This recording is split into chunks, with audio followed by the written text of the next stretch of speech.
Hi everybody, Bart the Nature Guy here. Welcome to our nature engagement video for this week, and it's a beautiful spring day. I'm trying to set down my nature's frame here, and that's going to be our invitation this week. It's called Nature's Frame.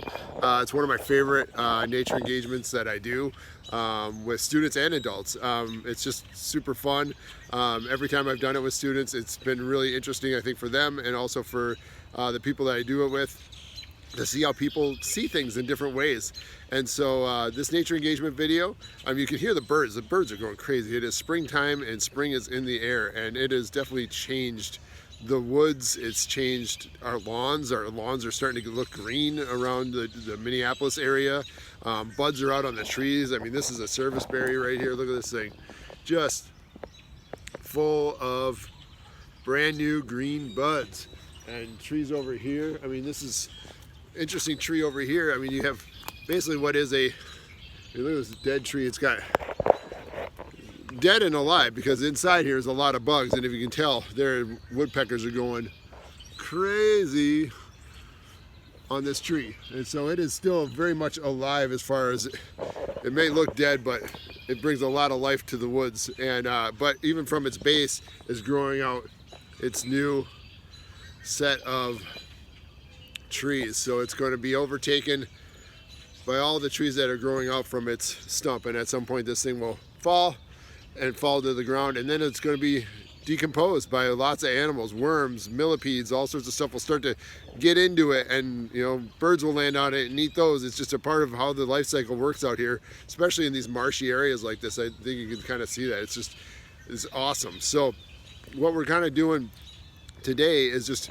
number one, just taking in the sounds. I think, as far as our, getting into our five senses today, I think sound is going to be the key component here. And then we'll do a visual for our nature engagement. But just take a few seconds, listen to the chorus that is happening around me.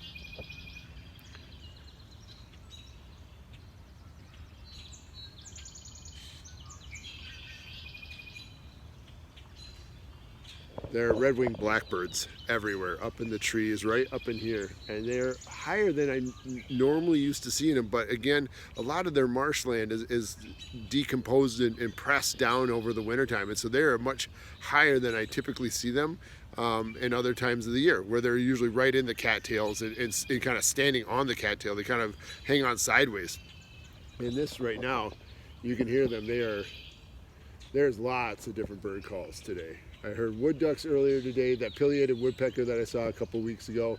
Oh, there's a hawk. I'm gonna see if I can walk close to this hawk. It is a Cooper's hawk. Oh my gosh, this is cool. Hang on.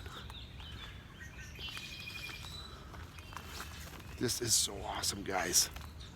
This hawk is right.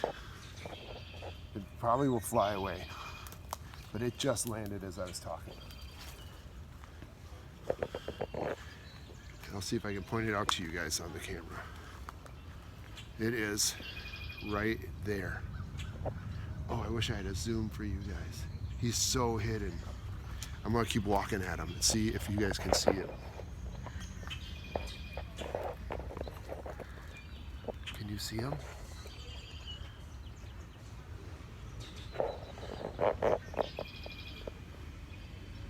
He's right on this down tree right here. He's right there. Right there. And that actually, I don't think is a Cooper's hawk. I think it's a broadwing hawk. Yeah. Oh, beautiful bird. Oh my gosh. Sorry, I got distracted, but that is nature at its finest, and he is. I'm gonna see if I can get close, see how close he'll let me get. I have a fence here. I'm kind of up against where, can you all see him sitting there? He's sitting right there. You can see him now, I think. And he is just chilling out, and he's watching a squirrel. Watch this.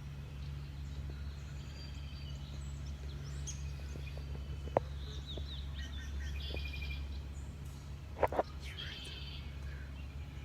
There's a squirrel right up here.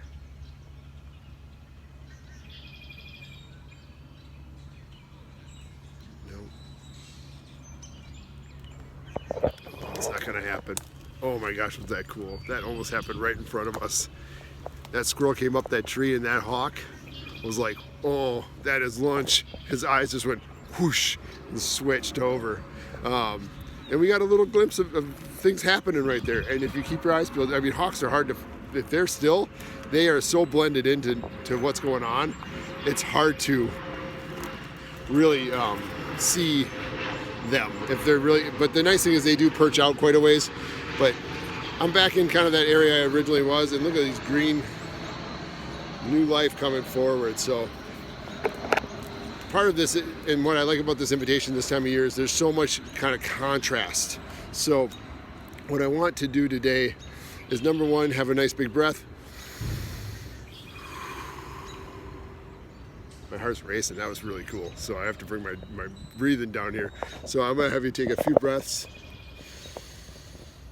just to relax.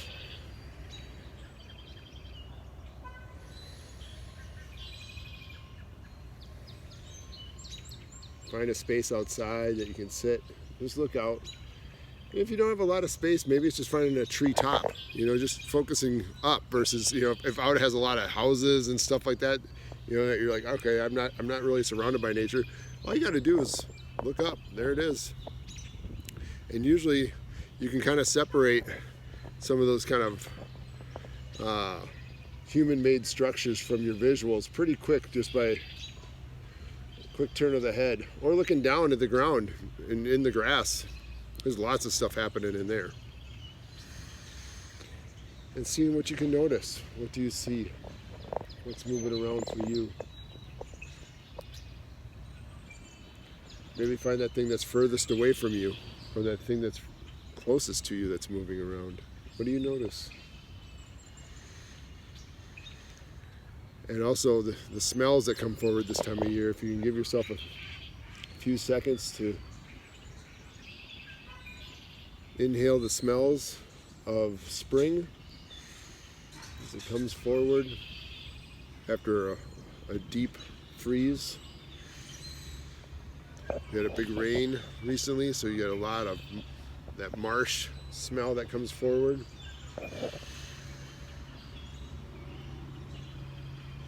And taste that air. Another one of our senses we forget sometimes to use in nature. Oh, we got new green leaves happening. So awesome. Drawing that air in over your tongue and mouth, into your mouth, and seeing if there's some sensation that you can have. I will definitely tell you, I can taste more of the moisture than in the heart of winter. When I do this, it's really dry. Like, the air is so cold and dry. When you draw that in over your tongue, it not only does you're warm, like, you know, we're 98.6 degrees, and then you draw in like air that's like 10 below. You definitely get a much different sensation than now, where the temperature is in that, you know, nice 70 degree category, 60, 70 degree category. You can sense that moisture in the air. Very, very different. And that sense of touch, you know, and maybe it is just looking at how gentle you have to be with these new plants as they emerge. And oftentimes they're super soft. It's super kind of cool to explore. But what's that sense of touch? And it could also just be that sun on your skin and that warmth for the first time in many months. Okay. And now we're to our nature engagement video. This is called Nature's Frame, and it's pretty simple. I just look for like 3 sticks on the ground, or maybe 4 if you like a square frame, but sometimes I like a triangle frame. And I was doing cordage for the kind of the nature, or the kind of more the camping survival stuff this week. I was creating cordage, which is basically string out of bark, and so I use that cordage here to wrap up the corners of my frame.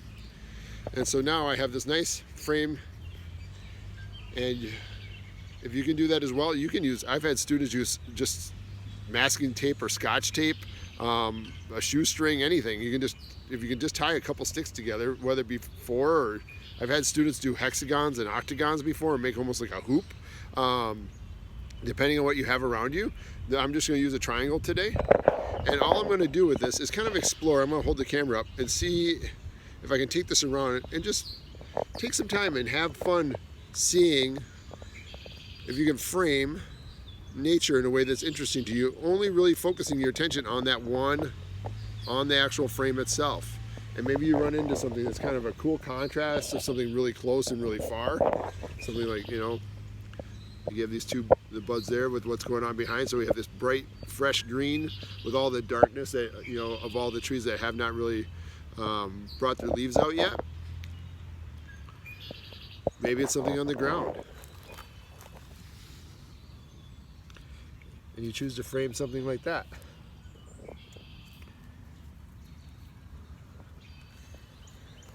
It doesn't always have to be living either. I mean, maybe you find some really cool old rotted stump.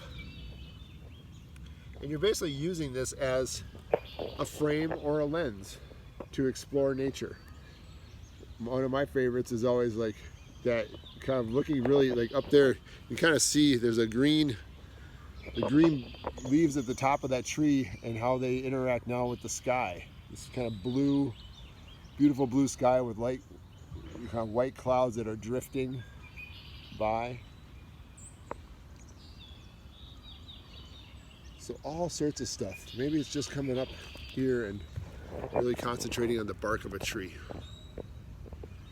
and exploring all the different colors. I mean, if you really look at this and get really close, I mean, there's all sorts of mosses and cuts and old bark and new bark and sap, and just, if you really get close to this thing, you can really find some interesting things in that. Or also, right here, framing this brand new, I'm getting really close to these new buds that are coming out on these trees. So that is your nature engagement video for the week. It's called Nature's Frame. So take care, everybody. I hope the hawk comes out on the video. If it doesn't, that's okay. But keep your eyes peeled. Lots of cool stuff going on this time of year. Lots of new birds that have been south for a while are now coming back. So there's some migration happening, as well as these songbirds have entered back into kind of the North Country as we have de-thawed. So take care. Bart the Nature Guy. Peace out. See you later.